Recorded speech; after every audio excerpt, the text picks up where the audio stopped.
Hey, what's going on everybody? Boilon here, and in today's video, I want to do a bit of a countdown, and we're going to be here to talk about the best Horsemen teams. Now that we have all four of the Horsemen teams available to us, and especially with Archangel coming back for a second pass for Death Seed, I want to rank all four of them from best to worst.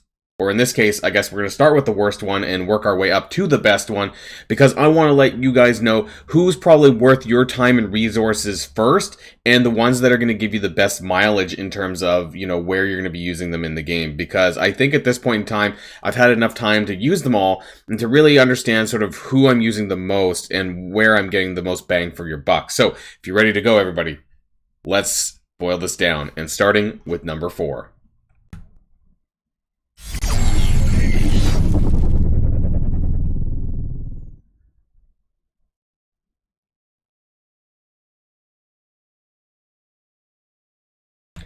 And starting in at number 4 is going to be Unlimited X-Men. Now, this may come as a surprise for some people, but hear me out, because I'm going to try and explain my thoughts on the rankings for all four of the teams that we're going to be seeing here in today's video.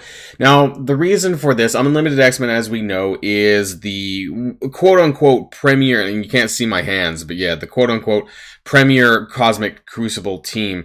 The problem is I think that they had their dominance in the Age of X first Season 1. I guess there was the preseason as well. But really, Season 1 with the Age of X really showed their dominance. Now, Cosmic Crucible Season 2, of course, is more related to Masters of Evil.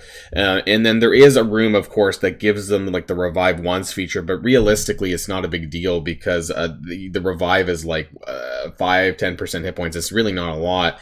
And so it doesn't make a huge deal. So while Unlimited X-Men are still a very strong team in this game mode, I feel that they're not really the sort of quote-unquote top dogs as much without those Age of X buffs. Now, where else am I using this team in general? I'm not using this in raids. They're not very good in Alliance War, in my opinion. They, on the defense, they get crushed by other teams like Underworld, or, there's plenty of teams that you can actually beat Unlimited X-Men with. To even lower meta Alliance War teams, such as Weapon X, there's a lot of teams where you could still crush this team, with a reasonable punch-up. So, for that reason, and of course, the only character that you're going to be using in Arena is going to be Rogue of this team, and that depends on whether or not you have Apocalypse or not. You may or may not even need Rogue, if you don't have Apocalypse, because a lot of people are using the Spider Weaver 2099 combo, which actually, for a lot of people, don't even involve a lot of the Horseman characters. So, there is that as well, and I'm just not, I don't know, I really like them, and it's sad because I love X-Men characters, but at the end of the day, I think if you're, if we're talking about, say, who you're going to level up to 90, or who you're going to take to even 95, Unlimited X-Men for me is not personally the team that I'm going to be spending my extra resources in. Once I get Baby Apocalypse unlocked, I'll probably leave them where they are. I may level up Rogue a little bit more because of that, obviously, that usage with Apocalypse. But aside from that and the rest of the team, we know that Phantom X himself has been a little bit of a wet noodle, and despite my red stars and almost being at 7 yellow stars for him, I'm just not seeing the conversion as much for some of these characters as I do the other ones that are going to be upcoming in this list. So my thoughts, I know I'm going to get some hate for this, and feel free to post in the comments down below your thoughts about Unlimited X-Men being number 4 and probably telling me that I'm wrong. But we're going to be moving on from this team into the number 3 slot.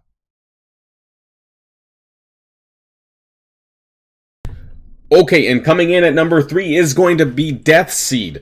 Now, some may have saw this coming because a lot of people know that I do tend to favor raids a little bit more than other game modes. That being said, it was a little bit of a toss-up between this team and Unlimited X-Men, because you could argue that outside of their intended game mode, they're not as well-rounded as some of the, well, in this case, the other two that haven't made the list yet. But Archangel is going to be getting a second pass pretty soon, so make sure that you do get them unlocked, because this team is still pretty good. As far as other game, let's talk about its main game mode, which is Alliance Raids. they are top notch. You know, if you need to do, they can basically do everything that you need to do, and at a pretty decent rate. The problem is, of course, the two of the characters, the newest ones, Nemesis and Dark Beast, at this point in time, are not farmable. So if you didn't manage to unlock those characters during their pass, Nemesis was an event campaign, so hopefully you did get him unlocked anyways, and I think he was 45 shards. Dark Beast, on the other hand, was a little bit more of a difficult event, so whether or not you got him unlocked or not, I believe there were some opportunities to get some additional Dark Beast shards as well, and I believe that it's coming up as well in one of the passes, so you should be able to get him unlocked that way. And of course, Magneto being a legendary character, which requires X-Men and Brotherhood characters, means that you may, if you're a newer player, you may not have access to this team in full. However, they crush it, absolutely crush it as a raid team. They can do it very early on. They don't need a ton of investment to be able to do what they can do, and they absolutely just decimate. So the difference between this team and Unlimited X-Men, I find, is that at least in their game mode, they're still crushing it. And while Unlimited X-Men is still good, I don't think that they're the top, or they're going to remain the top, because I think there's going to be other teams that are going to be better, namely the Masters of Evil who are coming out, and that's part of the problem, I think, for Unlimited X-Men, because I think that there's going to be flavors of the month, flavors of the season, I guess, whereas the Rays, there tend to be, at least right now, they are going to be top dog for some time. And when we move into the next raid, which is probably just around the corner, literally I think probably a patch away before we get either a new Doom Raid 4 or whatever they're going to call it, maybe it's a Apocalypse Raid 1, who knows, right? You know, hopefully this team still has value there, and if it doesn't, well, then maybe I'm going to have to change my rankings here, but this team just came out, so I have no doubts that this team is going to be valid for some time to come.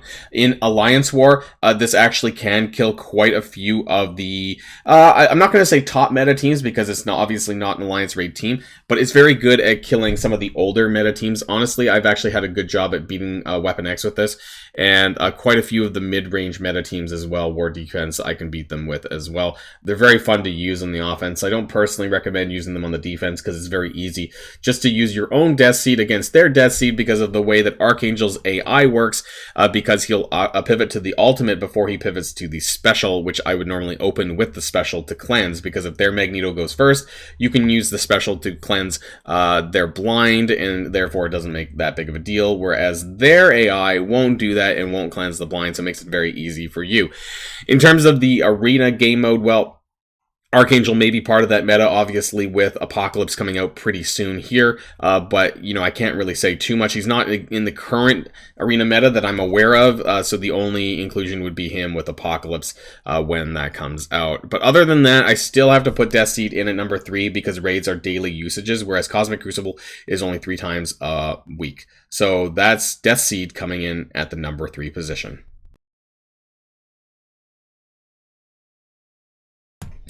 All right, and coming in at number 2 is Darkhold. Now, by virtue of being number 2, that means you know who number 1 is, but, you know, hopefully you guys will stick around for the conversation so that you can hear my explanations as to why both Darkhold is 2 and Gamma is going to be number 1. Well, I just spoiled it, but you know that's coming anyways, because there's only 4 teams. So why is Darkhold number 2?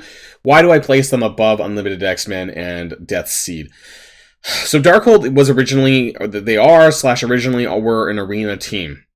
Now, they were the first team to come out, but I feel like that Darkhold has been the one team that's kind of stood the test of time throughout this last year, and they're still going strong. So what's great about Darkhold is that, you know, for better or for worse, you can mix and match Scarlet Witch out for other characters. A lot of people are doing the, of course, the infamous Dormhold, but there could be other, you know, what do we call, plug and play characters that could be coming out pretty soon. Quicksilver, who knows, right? Like what kind of value some of these characters are going to have on the meta, and where you could kind of replace other characters to continue on the Darkhold supremacy. They were a very strong mainstay in Arena, but they're still such a very strong team everywhere else, and that's why they're in the number 2 spot. So I'm still using them in Alliance War. I'm still using them in Cosmic Crucible. More recently, a lot of people are using Darkhold as a Cosmic Crucible counter to the Wakandans team. And Darkhold is not even a Cosmic Crucible Crucible specialist team, and yet here they are still beating some other Cosmic Crucible based teams. In fact, right now, Darkhold is actually getting negative buffs in the current season, yet people are still using them. So that just shows that they're able to kind of overcome a lot of the negative stuff that comes along with the current season in Cosmic Crucible. I used them a lot in the preseason, in Cosmic Crucible Season 1, and even in raids, I'm still using Morgan Le Fay. You know, she's just such a strong character that I honestly think that she's going to be very powerful for some time to come. Her kit is just so bonkers, so amazing that honestly, I think that we'll be using her in a year's time. Morgan Le Fay is just a very strong character. Outside of the team, though, of course, the standalone, they're not super amazing, but within the team itself, of course, they're very strong. Agatha has this weird, call out against the Eternals, which, who knows, might actually apply to some other characters down the line as well. Applying stun to Hero Mystic Blasters and Hero Mystic Controllers, which is basically an FU to Icarus and Cersei. But again, who knows if we'll ever get some other characters with these tags where that might become more relevant.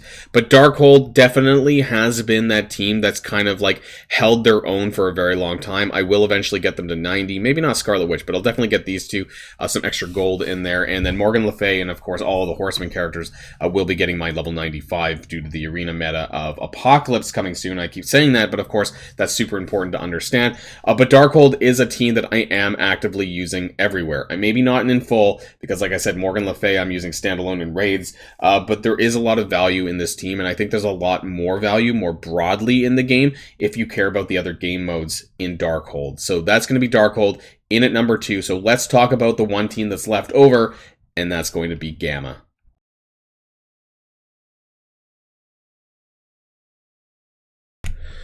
Alright everybody, so you knew this was coming. The number 1 position for me in this video goes to the Gamma team. Now why Gamma? Why not any of the other ones? Well, and it's funny because I actually don't even have them all leveled up to 90, and yet here I am calling them the number 1 team.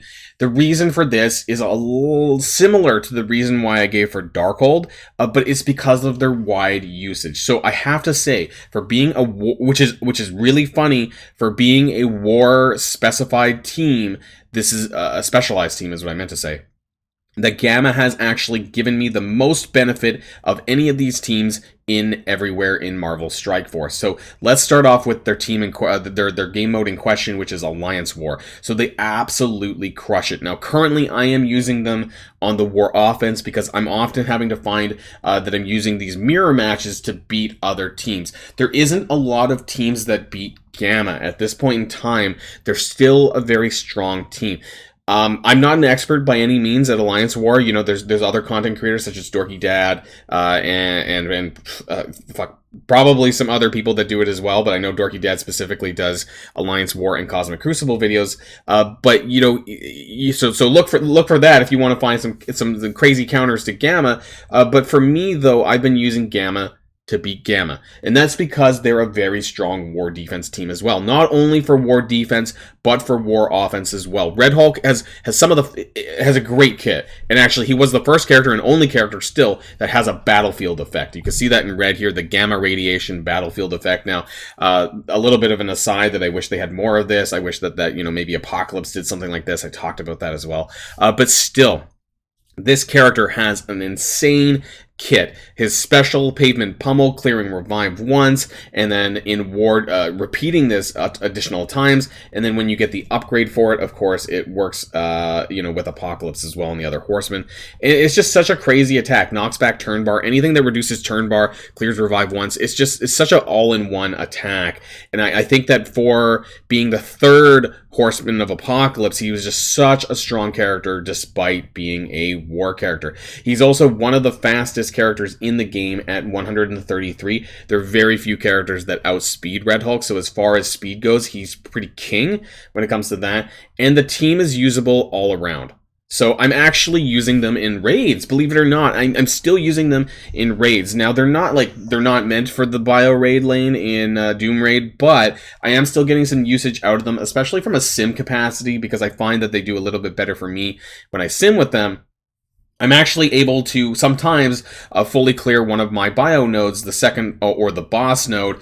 It depends on, how much you care about, your simming and your loss of energy, I suppose. But they do a huge chunk, even at 3.4, to be able to chuck them at the boss node. And sometimes, if you're lucky, you can clear the full node. So I'm getting a lot of value there still with them, even though it doesn't sound like it, but I do. And I'm using them every single day. And then I'm using them again in Cosmic Crucible. Whether or not you use them on the defense or the offense, there's a lot of value with Gamma because they can counter a lot of teams because of the way that their kit functions. It's just super good, and I haven't really had any problems leveling this team and using this every single day. Red Hulk is a very popular character to be even using in Arena right now. I still see him a lot in people's team compositions for Arena. There's a couple of variations for Arena, but a lot of people still use him, and because of that clearing of the Revive Once nature, I honestly think that he's going to be very powerful. Him and the team really are going to be very powerful for some time to come. I think every one of the Horseman teams have like one character that you can kind of remove, and it's not going to make too much of a difference. I guess some of that depends on the game mode in question, because if you want to pull in, let's say Apocalypse, if you want to drag Apocalypse in, I don't know, like you'd probably want to remove Hulk, actually, maybe, like depends on the game mode. I don't know if I would do that in Alliance War, but you could do this in the other game modes, because I think some of the newer characters are more important. Abomination and Brawn. Really hope to get that 5th red star activated on Brawn pretty soon, but this is a team that I'm using every single day. I've talked to some other people about this sort of ranking, and a lot of people agree that Gamma is the #1 Horseman team that you should be focusing on. So in terms of best bang for your buck, it's going to be the Gamma team, because I'm using this literally everywhere, and you won't go wrong for doing this. So I hope that this helped. I hope that this kind of like helped clarify sort of where I use some of these teams and the ones that I think are the best in my opinion, and where you should focus your gearing on. In my opinion, it should be Gamma in terms of where you're going to be getting the best bang for your buck in all the game modes. So that's Gamma. Rounding this list off at #1. Let me know in the comments down below what your rankings are and how you would rank them. Maybe it's different from mine. I'd love to hear that anyways. So that's the end of this video, and until next time, stay safe and healthy, and I'll see you all later. Boilon signing out.